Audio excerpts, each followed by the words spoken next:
So I love this slide. Scientists have discovered that people will believe anything when you claim scientists have discovered it. And this is something that's been so true throughout history. And what we find, what has happened in our culture is that scientists have discovered something and decide something is true, and it ends up in the textbook, and there's no revision. For whatever reason, even though scientists know it's not true, no one takes the time to go back and adjust what's true and what's taught in science books. Okay? And I always like to start off with a little funny video, and last week I kind of hassled the ladies, so this week we'll... Monday.com is a team management tool that changed my life because my day used to be wasted on the marketing meeting.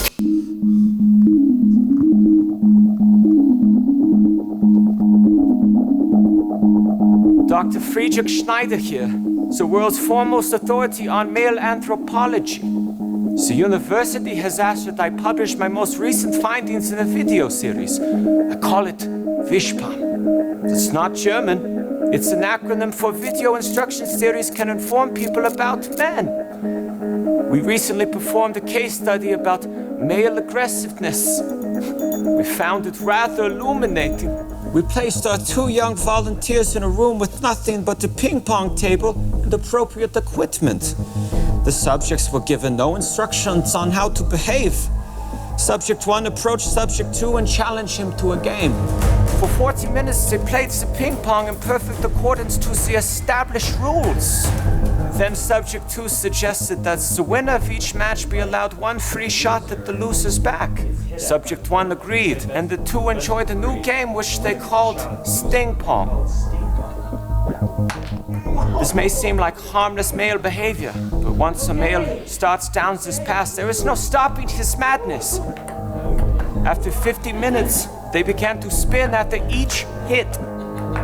After 60 minutes, they began to run around the table after every hit. At 70 minutes, they would lift up the shirts from their back and they increased the punishment to 50 hits.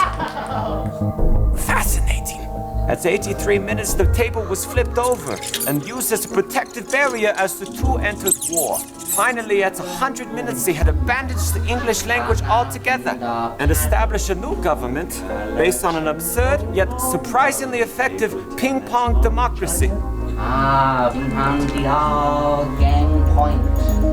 You have now finished episode 1 of Wischpam. In part 2, we will study the male behavior known as one-upping.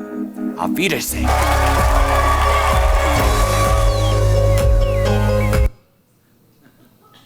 So that's an example of science that had 2 subjects and they found something out to be true, and now I guess it's true for everybody.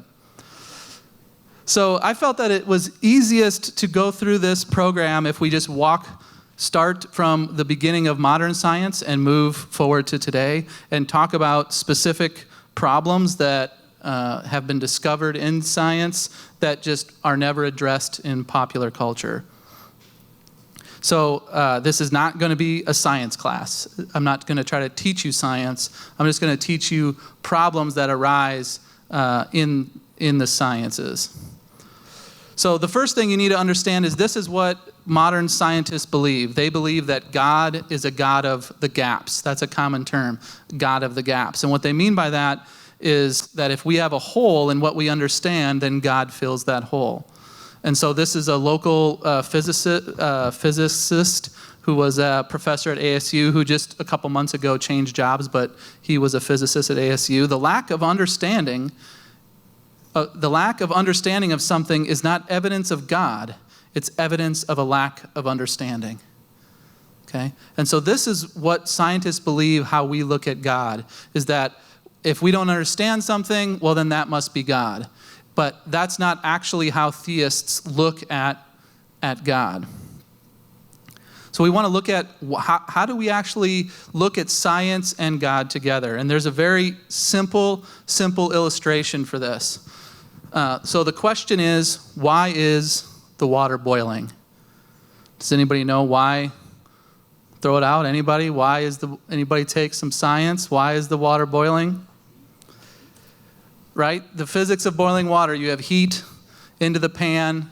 And we can measure the heat. We can understand radiation heat. We can understand conduction, latent heat, convection. We can, really dig into this, and you can get your PhD just on heat. Okay? We can really dig into the science of it. But the truth of the matter is, the question of why is the water boiling is I want tea. That's why the water was boiling, is I want tea. Okay?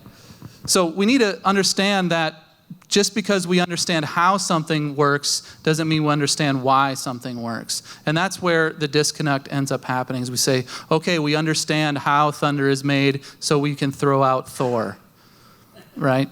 But that's not the kind of God, how we define God. And so that's where the mistake happens.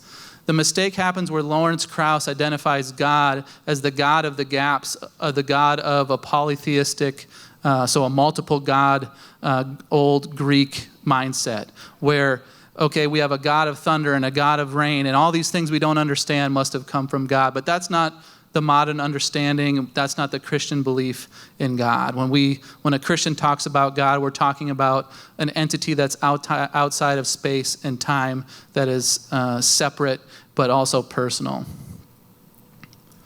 So let's walk through from the beginning of modern science. So in the 1600s, modern science started, when modern science started, what we found is almost every of the original scientists, so where science got boiled down into an actual profession, they all believed in God, and almost all of them were Christian. So here's a quote from Isaac Newton, one of his original insanely popular, groundbreaking work called the Principia Mathematica. Gravity may put the planets into motion, but without the divine power, it could never put them into such a circulating motion as they have about the sun. And therefore this, as well as other reasons, I am compelled to ascribe the frame of this system to an intelligent agent. So this was Sir Isaac Newton. So when science dawned, the concept of science was, we have a God who is intelligent and rational. Therefore, if we look at nature, it will be intelligent and rational, and we can understand it. Okay, so that was their mindset, and so that's how they started digging into science. Next, we had the 1800s, and this is the era of evolution. So in 1830s, Charles Darwin started postulating what would later be known the theory of evolution, and this is something that is taught hard in today's school. And in 1859, when he actually published the book, so he started postulating it in the 1830s, but in 1859, he described it in his famous book, The Origin of Species. And the basic concept is this: in the prebiotic oceans, single-celled organisms developed and evolved over an infinite past time through natural selection to create all living organisms that exist today. That's the basic concept of evolution. So we're going to cover the first problem that arose, and this was actually a problem that Darwin acknowledged in his book and was later brought forth and articulated very well by Dr. Stephen Meyer in his book called Darwin's Doubt. So Darwin didn't doubt. This is something that I think he could have named his book something better, but I think Darwin's Doubt sold more books than if he would have been more clear.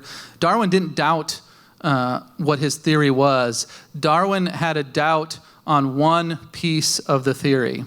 So, and that piece became known as the Cambrian explosion. And so the Cambrian explosion is just a point in the past where we see all body plans, so how animals are made up, that's vertebrae, invertebrate, a body plan, came into existence all at the same time in history. So when we look back at the fossil record, we find they all sprung into existence basically all at the same time. Okay? And Charles Darwin knew that this was a problem, but he believed that as we dig and more people dig around, and that those fossils will eventually be found. So here's a kind of a quick video to better describe that. When Darwin finished his famous masterpiece, The Origin of Species, he thought he had explained every clue but one. And the clue that he knew he hadn't explained had to do with an extraordinary event in the history of life known as the Cambrian explosion. Now, the Cambrian explosion is the geologically sudden appearance of most of the major animal groups or body plans, the body plans that are exemplified in the animal groups. A body plan is a unique arrangement of body parts and tissues. And during the Cambrian period, a vast number of new animals, each exemplifying a new and unique way of arranging body plans or body parts and tissues, arose. Unique body plans. For example, and this was an animal that Darwin knew well, the trilobite, which is this guy on my far left, your far right, has an external skeleton. It's an arthropod, and all arthropods have articulated external skeletons. The trilobite has compound eyes, it has a gut. There's a whole interesting architecture to this animal that's unique and different from other types of animals with different body plans. The animal just next to it is a primitive fish, which is a chordate. And instead of an external skeleton, chordates have an internal notochord or spinal column. And so you can see that if you put two different animals together along those two different plans, there's going to be a lot of differences. And so during the Cambrian period, we have the first major groups of animals exemplifying these different ways, these different architectures, these different ways of putting together animals arising in the fossil record. Now, Darwin knew about this principally from the trilobites and another creature called the brachiopod, which is over there, which were well preserved in the fossil beds in Wales, in a place in Cambria, Wales, and that's the root of the word Cambrian explosion. And so I love this picture because this really conveys in one illustration the idea of the Cambrian explosion. We have the geological column on my left, and if you remember your basic geology, the sedimentary rocks stack up over time. All other things being equal, the oldest ones tend to be on the bottom and the younger ones tend to be on the top. And so at a certain layer, in a particular layer, and we now know all around the world, there are, corresponding to this Cambrian period in geologic history, we find the first major animal groups arising in the Cambrian fossil record. So if you think of this in terms of Earth history, the Cambrian is a period within the Paleozoic. So I'll stop it there. So that's the basic idea behind where the fossils come from. And so this is one of the graphs that he was mentioning. And so this is the problem that has arose and nobody talks about it. It's not going to be any of our student science books. It's not going to be anywhere. Okay? So this yellow line, can you see my mouse when I move it? Yeah. Okay, so this yellow line represents the Cambrian period. And so out of that, we have fossils moving forward. Under that, we don't have any fossils. Okay, so that's a problem. So that's a problem for evolution. So the easiest way to think about it is what Darwin promoted was that it was like a hand. So we started at one point and it branched up. Okay, but what the actual fossil records show is an upside down hand. All of these different body plans all started all at the same time, all in the same fossil record. And I think the best quote is from this Dr. Chen. So what they're discovering is these Cambrian level fossils all over the world. The most recent one was in the late 90s, early 2000s in China. They found a similar fossil deposit that they've found in other places.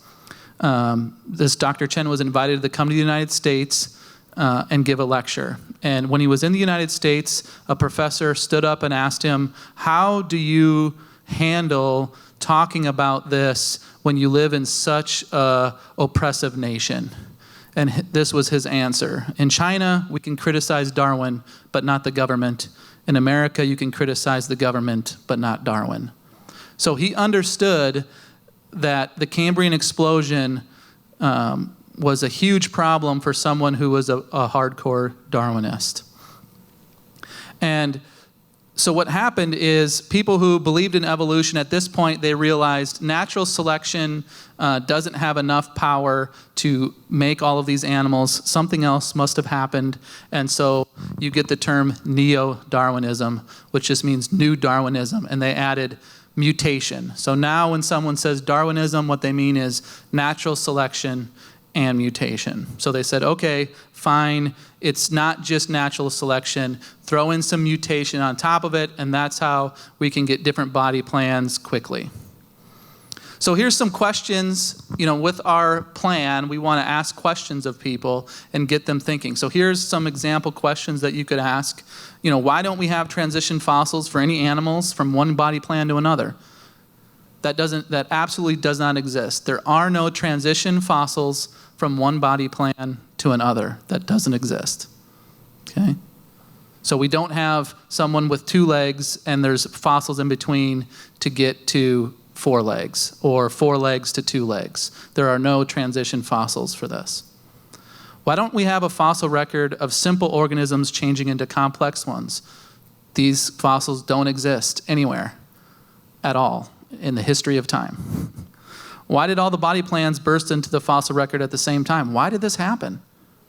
What's the most logical explanation for why the evidence, which is what science says as we look at evidence, why the evidence shows all the body plans appeared at the same point in time, all at once? Boom. In fact, as they're discovering more of these Cambrian explosion fossil records, the time that they're seeing is getting shrinking and shrinking. And one scientist said, I don't know how much quicker it can happen before we stop calling it evolution, because it just happens so quick.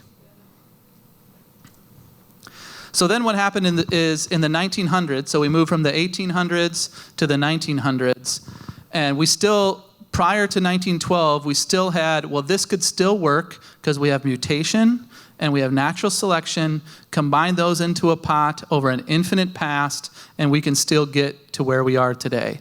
Okay, the crutch of infinity was where the scientists lean. So now enter 1912. Vesto Slipher discovered that all the celestial bodies in the universe are moving away from us via what's known as the red shift. So I promise no science, but I'll have to give you a small bit. The basic idea is that red light is a long wave, and if something's moving away from you, like the Doppler effect with sound, like if I move away, it gets lower and lower as someone moves by you. So it's the stretching out of light if something's moving away. And so when they look through their telescopes, they're like, everything's redder than it should be. Why is that? Well, because everything's moving away from us. Okay. So then in 22 through 27, multiple scientists basically prove this concept that everything in the universe is moving away. And the problem with that is if you reverse the clock, that means in the past, everything was closer and closer and closer and closer. So that's where the Big Bang comes from. And a fallacy that gets promoted is you can't believe that the Big Bang is true if you're a Christian. Well, I don't know why. The Big Bang concept is all the matter that we have in the universe leaped into existence at a point in time and expanded away from each other. That sure sounds like creation to me. So what happened then is that we realized there's a finite universe. This is a problem. This is a problem. Now that we have a finite universe, we can't just say mutation and natural selection over time got us here. Okay? And here's one of my favorite quotes by Dr. Robert Jastrow. He says, "For the scientist who has lived by his faith in the power of reason, the story ends like a bad dream. He has scaled the mountains of ignorance. He's about to conquer the highest peak, and he pulls himself over the final rock. He is greeted by a band of theologians who have been sitting there for centuries." They understood in 1927 that the fact that the universe wasn't infinite meant there was a God. These scientists got it. In fact, they got it so much that in, I believe it was the late 50s, early 60s, there's a picture of the book here, they convened a symposium, and it was called Mathematical Challenges to the Neo-Darwinism Interpretation of Evolution. So basically what happened is a bunch of mathematicians got out their calculators and said, this doesn't work. So they called together a bunch of biologists and said, hey guys, you need to rethink what you're doing, because I've got my calculator out and this isn't going to work anymore. And so they actually have the transcript, and it's basically a bunch of PhD people arguing with each other, saying, no, it has to be this way, otherwise there's God. Well, it can't be this way because get out your calculator. So I don't want you to have to do the math, so here's a short video on the basic concept. The proteins, right? At each one of these sites, how many possible amino acids could be part of a growing protein? Okay, before I show this, a quick conceptual idea that in your body you have, in order to make DNA, you have to have a protein, and a protein is a collection of amino acids. So that's how stuff is made. So he's talking about the probability that stuff is going to get made. Do you know this from the biology? That there are 20 possible protein-forming amino acids. Okay, so you've got a 1 in 20 chance at each site. So to get at 2 sites, how many possible combinations do you have? 20 times 20 again, so 400. If then you go to 3 sites, how many possible combinations? 20 times 20, the 400 times 20 again, 8,000, very good and quick, okay? Now 8,000 times 20 again, 160,000, and we're only to 4, okay? So there's a vast number of possibilities. You've got a 1 in 20 times 1 in 20 times 1 in 20 times 1 in 20, going out however many sites you have for amino acids. So in a chain of amino acids that's just 10 sites long, you're already to 20 to the 10 possible combinations. That's 10 trillion possibilities. But most proteins, even modestly, shortest proteins, are 100 to 150 amino acids. The average length proteins may be 300 to 400 amino acids. So can you see what's going to happen to these exponential numbers as far as the number of possible ways of combining the amino acids? Let's take a protein of 150 amino acids in length. That's a very modest, not real big one, okay? So we'll do that same calculation. We've got 150 sites with 20 possibilities at each site, 20 to the what power? 150th power. Convert that to base 10, that's 10 to the 195th power. We can't even begin to grasp how many combinations that is. Do you know there's only 10 to the 80th elementary particles, protons, neutrons, electrons, in the whole observable universe? And you're getting some idea of the scope of these numbers. Now, we know that not every single amino acid combination is functional, but we also know that many of them are. So there's a big question if you're just kind of trying to assess how likely is it that we'd find a protein by chance with all the amino acids in that prebiotic soup interacting with each other for, say, billions of years. And I give it a lot of time. How likely is it that we'd ever get a protein to arise by chance? Well, imagine you're looking for red marbles in a jar of blue marbles. Well, to know the odds of finding a red marble, you want to know something about the ratio. Is it 1 out of 1,000, or is it 500 out of 1,000? Makes a difference, doesn't it? So I have a colleague who's been interested in the whole question of whether or not life could arise by chance for a long time. His name is Doug Axe. He's a molecular biologist. He did his PhD at Caltech. He worked for 14 years at Cambridge University, and he wanted to find out how common or how rare are the functional sequences of amino acids among the big space of all the possible amino acids there are. And he chose to work on a protein of about 150 amino acids to start to get an answer to this question. Now, what he did is he found that there were indeed many combinations that produced functional proteins. But he also found out that the ratio was very, very small. Essentially what he was asking was this: for every protein that forms a function, how many combinations of amino acids are there? You kind of get the idea? He's trying to get that marbles to marbles ratio. You know, this is like the red marbles we want and the blue ones that we don't, okay? And he came up with a really amazing number. And it's 10 to the 74 power. Now that seems a little less scary because we just looked at this great big number, but this is still an enormously small probability. In other words, if you think of all the amino acids that there could be as a big haystack, and you start searching around for the functional ones, the ratio of functional ones to non-functional ones is like 1 to 10 to the 74. That's the ratio. So finding a functional protein by chance, just on this calculation, you can see is going to be easy or hard? Pretty hard. So then we're going to start putting up some numbers on the board. So just to get the amino acid sequence properly, you've got an odds of about 1 in 10 to the 74. But there's other probabilistic hurdles that have to be overcome. If you want to build a protein, we know from chemistry that you have to attach the amino acids together with what's called a peptide bond. In nature, peptide bonds occur with about a 1 in 2 in a 1 in 2 frequency. Half the bonds that form between amino acids are peptide bonds, half aren't.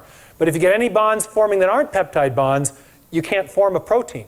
So to form a protein, 150 amino acids long, you've got a 1 in 2 chance at each site of getting the correct type of linkage. So you got 1 in 2 times 1 in 2 times 1 in 2 times 1 in 2 to the what power?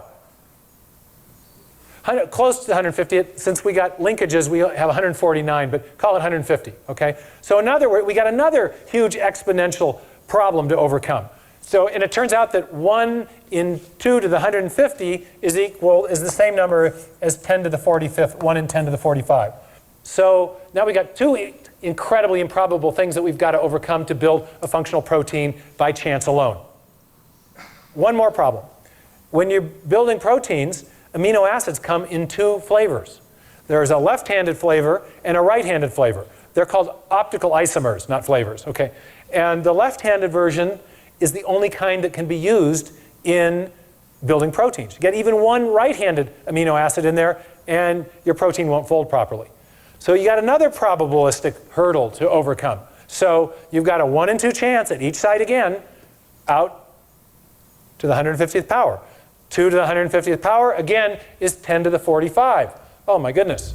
So the odds of building even a short functional protein by chance alone is 74 plus 40. You can remember how you do this in math? You can add the exponents if you're multiplying exponential numbers. 164. Thank you very much. Okay? Wow. Now, can anyone get their mind around a number that big? There's only 10 to the 80th elementary particles in the entire universe. There's only 10 to the 16th seconds since the Big Bang. There's only 10 to the 139th total events since the beginning of the universe. So I'll pause it right there. So this was the math that they started to do, and the PhDs in math went to the PhDs in biology and said, you have a problem. Okay? So the chance of forming one small protein, that's not a cell. Your cell, a single cell is made up of hundreds of proteins. One small protein is 1 to the 10 in 164th power. That is an insane number. Okay? There's only 10 to the 80 elementary particles, protons, neutrons, and electrons in the entire universe. Okay? The probability that life formed on accident is insane. Is insane. Okay? It's impossible. Okay? So this was the problem that was posed. This doesn't make it into the textbooks. Okay? There is a textbook that you can go, and I looked it up, and they're selling used ones of these books were going for hundreds and hundreds and hundreds of dollars. This specific transcript from this symposium. Okay, so the mathematicians know. They know this isn't possible. Once we had a finite universe, mutation and random selection got thrown out the window. So here's some simple questions. What's the probability of making a protein from chance? How did we get the first protein? If you just think about it. So all these things ran into each other at random and you got a protein, but you don't even have a cell. It's not even a cell. It's one protein. You don't even have anything. And in the prebiotic soup of the earth, that one protein has to then hit randomly next to the next protein, not over in Argentina. Okay, let's say one formed over in Russia. It has to hit next to the other one over in Argentina. How is that going to happen? It's just not going to. So then what happened is in the 1950s, they discovered DNA. Everybody has heard of DNA, right? So DNA is the code for life. Have you heard of that before? It's the code of life. So in 1953, Dr. Francis Crick and Dr. James Watson at the Cavendish Laboratory in the University of Cambridge over in England published what's now accepted as the first correct double helix model of the DNA. Then what became more amazing, and this is something that went against what was known to happen in your body. So in your body was biochemistry. Chemicals reacted with each other, and the outcome is what happened. So you have sugars, and you have the chemical properties of all the chemicals in your body, and they react with each other. This was the first time that we discovered that the 4 chemicals of DNA, adenine, guanine, thymine, and whatever that one is, it wasn't actually their chemical properties that caused DNA to work. In 1957, Dr. Francis Crick proposed the sequence hypothesis, okay, where he suggested that DNA is a code or a language. Okay, we're used to technology, we're used to ones and zeros, a digital language. And the DNA is digital language. It's not the chemical properties that cause DNA to work, it's the sequence. And we know that. We've heard that. That's something everybody knows, the DNA sequence. You know, in your body you have 3 billion of this DNA sequence strand. And the easiest way to think about it is the DNA is the code to make the proteins, and the proteins actually make machines like a factory in your cell. Okay? So the problem that they arise is they actually discovered how the body worked. So this isn't the God of the gaps. The more they discovered how the body works, the more problems arose for neo-Darwinism. So because technology has advanced so far, you can actually see how if you it write works anything after this short break. You need to get Grammarly. I write pretty much all day. In 1957, Francis Crick first proposed that chemicals called bases along the spine of the DNA molecule function as alphabetic characters in a written language or digital characters in a machine code. This animation shows how this digital information directs protein synthesis. First, a large protein So this isn't a theory, this is what it looks like. Complex separates the tightly wound strands of the DNA to prepare it to be copied. During this process of transcription, a protein complex called a polymerase produces a single-stranded copy of the original instructions. Here we see this copy, a messenger RNA molecule, being constructed inside the polymerase as individual bases are positioned and added to the growing strand. Now we see the polymerase in action from the outside as it spits out the messenger RNA transcript. Next, this RNA transcript approaches and passes through a molecular machine called the nuclear pore complex, an information recognition device that controls the flow of information in and out of the cell's nucleus.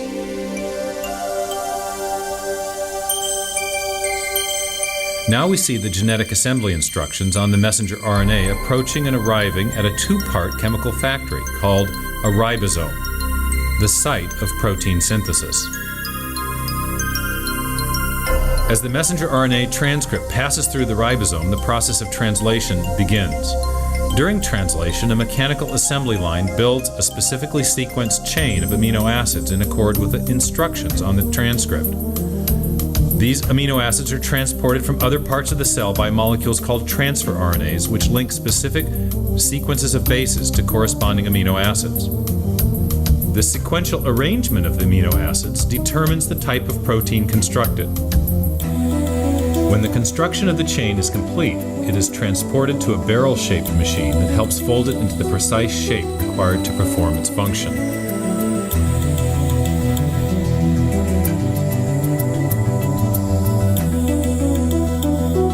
So now with the protein, it's the physical shape that gets it to work. Like a wrench is the right shape. After the chain is folded into a protein, it is released into the outer cytoplasm to do its job in the cell.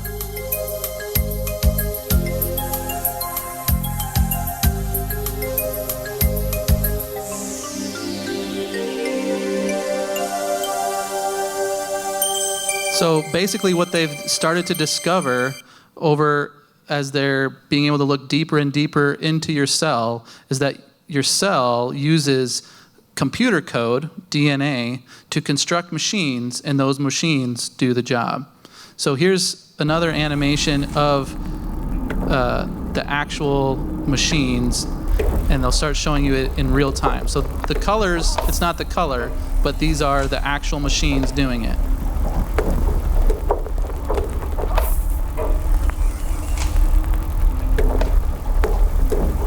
And that's real time.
So I think I included one with the walker. I guess I didn't. There's an amazing mechanical machine in your body that actually has legs and walks around. That has two-legged, looks like an AT-AT from Star Wars, and it just is walking around like something walking. Okay? So this was a problem. Once it was discovered that the DNA, it wasn't their chemical running into each other, it was an actual digital code, then the mutation part of it got thrown out of the window. We can't have mutation. We can't accidentally copy code on top of code. That's not going to work. We're going to have a serious, serious problem if we start randomly copying code all over the place, right? I mean, you know that if you write an essay and then just start copying words around, you're going to change the meaning of the essay. And this is something infinitely more complicated. So then what happened is in 2016, they knew they had a serious problem. So the Royal Society in England convened under the title, The New Trends in Evolutionary Biology, the opening presentation at the Royal Society. And the Royal Society, by the way, is the oldest scientific organization in the world, okay? And so an evolutionary theorist, Dr. Mueller, opened the meeting by discussing several of the fundamental explanatory deficits of the modern synthesis. That's a nerdy way to say we have a serious problem. So here's a short, better explanation of that. November of 2016, Doug Axe and I and 18 other scientists who favor the theory of intelligent design attended the meeting of the Royal Society in London. The Royal Society is the oldest and most august scientific body in the world. It goes back to the 17th century. Sir Isaac Newton was one of its presidents. They had the portraits of all these heroes of science. But this year, the meeting in late 16 was called by leading evolutionary biologists who realized that neo-Darwinism, the standard textbook theory of evolution that we all learn in high school and college biology courses, is in serious trouble. In fact, the opening talk of the conference was by a very prominent Austrian evolutionary biologist named Gerd Müller, whose talk was titled "The Explanatory Deficits of the Modern Synthesis," which is a jargon term for neo-Darwinism. His talk described most poignantly the inability of the mutation natural selection mechanism to generate genuine novelty. He said the mechanism lacks creativity. It doesn't explain the origin of major morphological innovations, the origin of new form. Pretty interesting, because you think back to Darwin's theory, when he explained the origin of new species, he was explaining the origin of new forms of life. So you have leading modern Darwinists saying, theory's not getting it done anymore. The mutation selection mechanism lacks creative power to explain the most important things in the history of life. Does a good job of explaining the small-scale variations, the little finch beaks that get bigger and smaller in response to weather patterns, the peppered moths whose coloration turned dark and light and dark again in response to varying levels of industrial pollution. No problem with that. But explaining where birds and insects come from in the first place, or animal body plans, or still less, the origin of the very first life, we need a new theory, said these gathered evolutionary biologists. That's why they were there. Now, they were exploring many other ideas, not the theory of it. We'll pause it there. So it's not crazy Christians who say that there's a problem. It's at the highest level of the organization that says this isn't cutting it anymore. What's not happening is the trickle down to our kids, down to the high schools, the middle schools, the high school biology teacher. If you raised your hand and said, "Is evolution true?" they would say, "Absolutely it is." Okay? But if you went to a top level, organization like this and talked to these kinds of biologists, they would say, "No, we have a problem." So the questions to ask is, where did the information come from? How did we get DNA? No one knows. No one knows where it came from. The probability doesn't work. We don't have infinite time to rest on. We can't just say it popped into existence now that we know it's a digital code. The chemicals couldn't run into each other. It's the order of the DNA that makes a difference. Okay. So I'm going to leave these two videos. There's this organization that Dr. Stephen Meyer, who's done a lot of these videos, is on, called Discovery Institute. They have done a number of really great videos that are geared towards the younger generation. They're all called Science Uprising, and they're really geared towards the younger generation. They're cooler and neater than just someone talking. We've shown that DNA is actually the... So I'll pause it there. So those are two great videos to watch. You can just go on YouTube and type Science Uprising. They're great videos. So finally we get into the 1960s and beyond, and so then we're talking about SETI. So we said, okay, fine, we don't know how we did it on Earth. It had to be aliens, but if not aliens, then aliens. Definitely was aliens. In fact, that was a common theory that was put forth even by, I can't remember if it was Watson or Crick who discovered DNA, thought that there has to be other life out there. Okay, it can't be just us. And in fact, 1966, the astronomer Carl Sagan announced that there were two important criteria for planets to support life: the right kind of star and a planet with the right distance from that star. Given the roughly octillion planets in the universe, there should have been about a septillion planets capable of supporting life. That's what was thought in 1966. And they funneled tons and tons of money into SETI, the search for extraterrestrial intelligence. Okay, there's got to be other people out there. We can't be special otherwise than God. Okay, it can't be just us.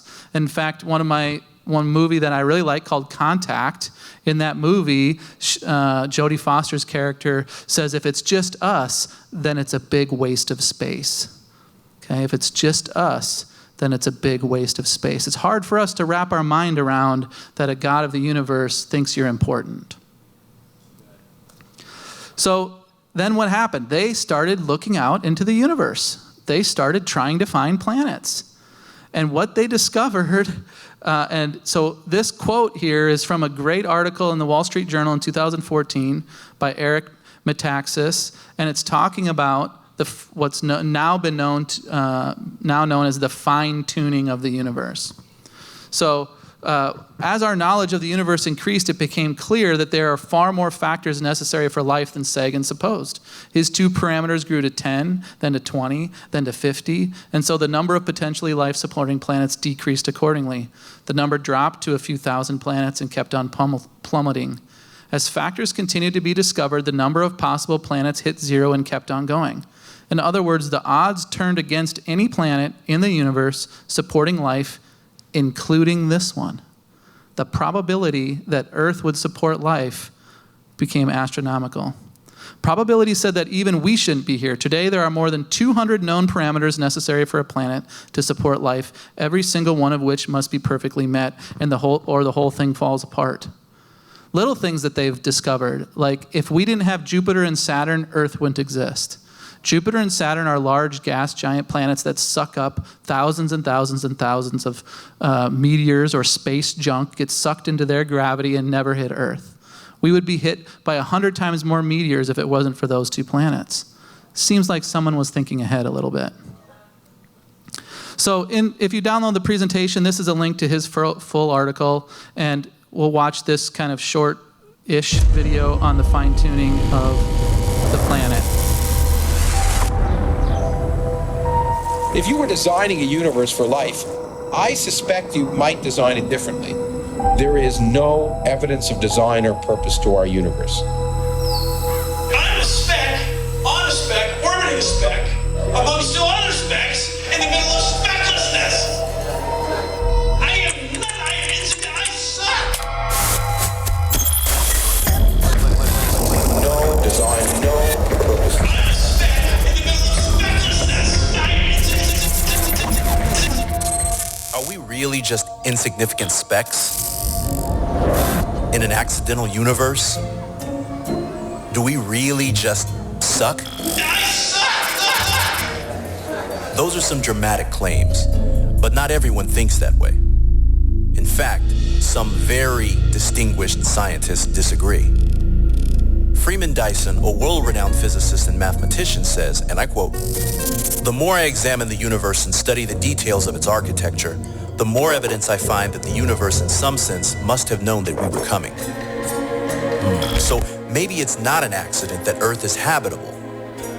We caught up with physicist Bijan Namadi, who was a senior engineer at NASA's Jet Propulsion Lab for over 16 years. What we've discovered in the last few decades is that the properties of the universe in general and our planet in particular are fine-tuned, not just for our survival, but actually for our thriving, our benefit. So Earth is not just habitable, it's better than that. It's hospitable.